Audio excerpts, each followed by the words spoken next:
How to make lead generation work. If you are unsure about how to make lead generation work, you can always start by writing your own articles. This way, you can target those who are most likely to be interested in your product or service. You can also create discount sites to target those with a limited budget. You can write articles in your field of expertise and use them as free resources to reach your target audience. After all, you don't want to waste money on advertising when you can easily get them for free. In order to make lead generation work, you have to understand your target audience. You should know your ideal customer.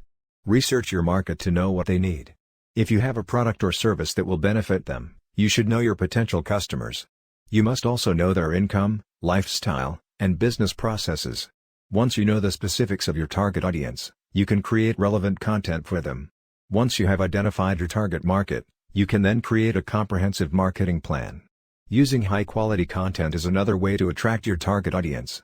For example, you could publish a free ebook or exclusive videos and then ask your audience to sign up for it. These resources can help your target audience decide if your product or service is right for them. Remember that you need to capture their contact information so you can send them offers. Once you have identified your target audience, you can then create a comprehensive marketing plan.